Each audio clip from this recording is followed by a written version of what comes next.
मराठा आरक्षणाच्या मुद्द्यावरून मनोज जरांगे पाटील यांनी सरकारला पुन्हा एकदा निर्वाणीचा इशारा दिलाय. आरक्षणाचा प्रश्न सुटेपर्यंत आपण मागे हटणार नाही अशी आक्रमक भूमिका त्यांनी घेतली असून देवेंद्र फडणवीस यांच्यावरही निशाणा साधलाय. सरकारची या प्रश्नाकडे पाहण्याची सकारात्मक भूमिका आहे का की मराठ्यांचे नुकसान करण्याचे धोरण आहे, यावर या व्हिडिओमधून सविस्तर चर्चा करणार आहोत. तर व्हिडिओ नक्कीच शेवटपर्यंत पहा. एसीबीसीतून पोरांच्या निवडी झाल्या. PSI DYSP पासून पोर आहेत, महावितरण मधले पोर आहेत. त्या पोरांच्या निवडी 2014 पासून 19 पासून आतापर्यंत 26 पर्यंत काढल्या. काय माझ्या मराठ्यांच्या पोरांना अधिकारी व्हायचं नाही का? त्याच्यात तुमच्या कार्यकर्त्याचं पोरगच नाही काही एक पण. मराठ्यांविषयी दुटप्पेपणा वागणूक तुम्ही बंद करा. नसता ह्यावेळेस लोक काय मराठ्यांचे आता पक्ष बघत नाहीत. कारण मी सत्ताधारी पक्षातल्या मराठ्यांना सुद्धा सांगतो, आधी समाजाला आणि तुमच्या लेकराला मिळू द्या आणि नंतर पक्षाचंच काम करा. पण पदरात पाडेपर्यंत पक्ष बघू नका. सगळ्यांना तुटून पडा नसता तुमच्या पोरांचं वाटलं झाल्याशिवाय राहत. मराठा आरक्षण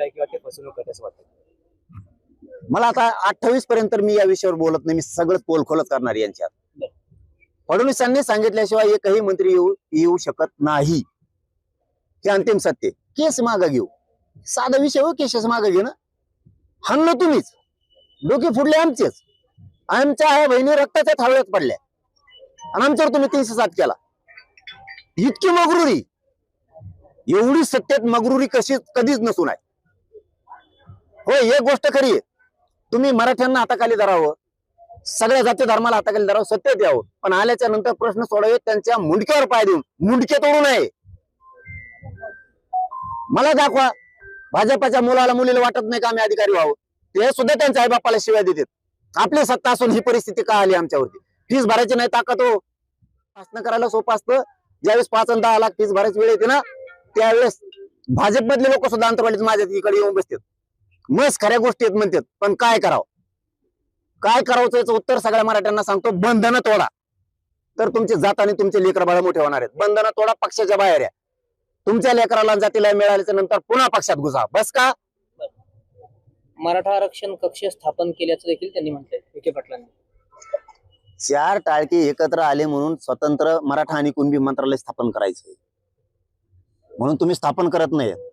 काय चुकीची मागणी केली मी? त्यांचं म्हणणं आहे 7-8-9 मंत्री ओबीसीचे आडवे पडायले. नाव हे मी 29 ऑगस्टला सांगत, आता घेत नाही. उगाच रोष कोणी कोणावर व्यक्त करू नका. ते म्हणले मराठ्यांना काय गरज आहे मंत्रालयाची. मी सांगितलं मग ओबीसीला काय गरज आहे? त्यांचं मत होतं की मराठ्यांना राज्य मंत्रिमंडळाची उपसमिती म्हणजे विखे पाटील साहेब त्याचे अध्यक्ष. मी सांगितलं त्यांना सुद्धा ओबीसीना सुद्धा ओबीसी मंत्रालय आणि ओबीसीची सुद्धा राज्य मंत्रिमंडळाची उपसमिती त्याचे अध्यक्ष बावनकुळे साहेब आहेत. आम्ही आतापर्यंत मराठ्या म्हणलं ओबीसीला देऊ नका, द्या की, पण ओबीसीला असं म्हणू नका मंत्रिमंडळाची गरज काय? आम्हाला स्वतंत्र मंत्रालयाची आवश्यकता आहे. कारण आमचे सगळे महामंडळापासूनचे हप्ते थकलेत. पंजाबराव देशमुखांची योजना नाहीये. पोरांना कुठं सुविधा एसीबीसीचे मिळायला तयार नाहीयेत.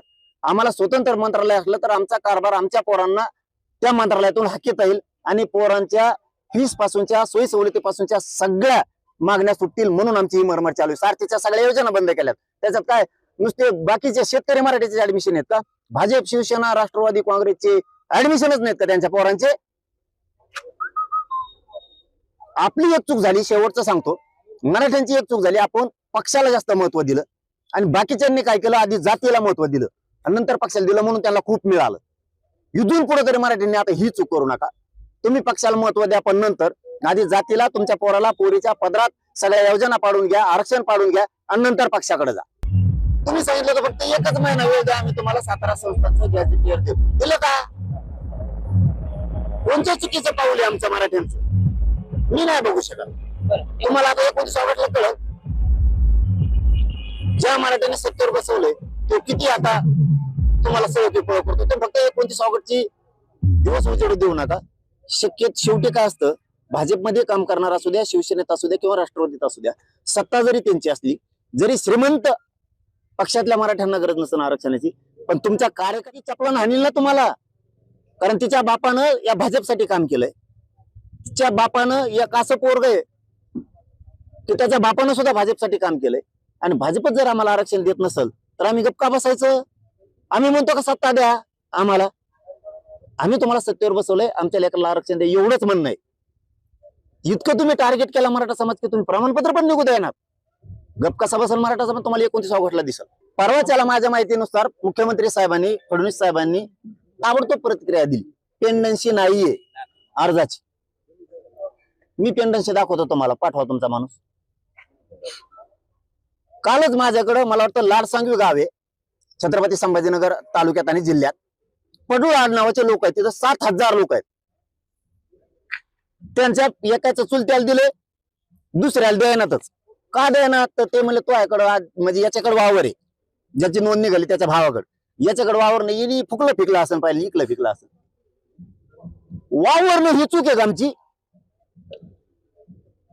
वावर नाही फक्त ही चूक आहे का? शेतकरी मराठा आहे, एखादा शेत मजूर आहे, लोकांच्या तिथे कंपनीत कामाला, त्याला वावर नाही म्हणून ते रोजन जातोय ना. त्याची काय चूक? त्याच्या पोरांनी शिकून अधिकारी व्हायचं नाहीये का? नोंद सापडले म्हणलं प्रमाणपत्र द्यायला हरकत काय? असे लाखांना उदाहरणं देतो, एक दोन नाही मी.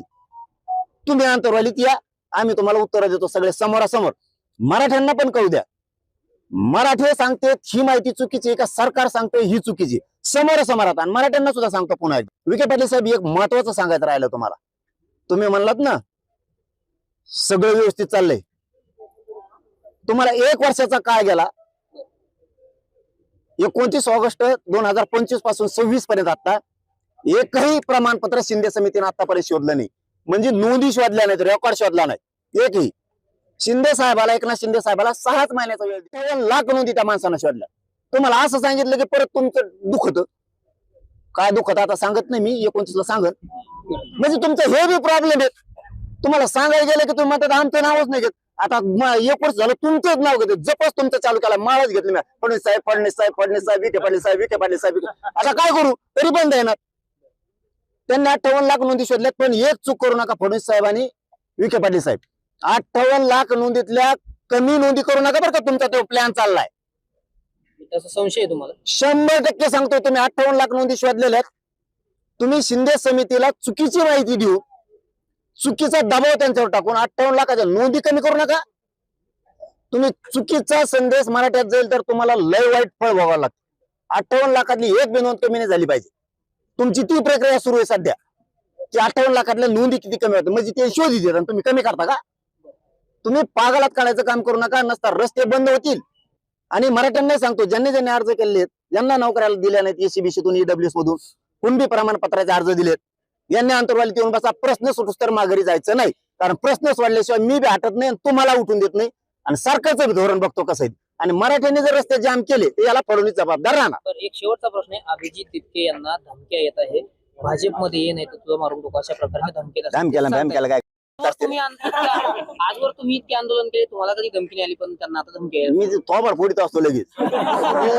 मी एवढा संत बी नाही. मग गरीब मराठ्यांचं कल्याण होत आहे म्हणून मी आपलं चुचकरीत चाललो. उद्या देते बुवा, परदिवशी देते बुवा, अशी वाट बघितली. आता वाट बघत नसतो. धमक्या दिले ना आम्ही सुद्धा थोबड फोडीत असतो जागा. कारण आम्ही गोटे दगड याच्यातलेच आहेत. मग ते काय सांगायची गरज नाही. कसा कानापासून कसं जातो बुम.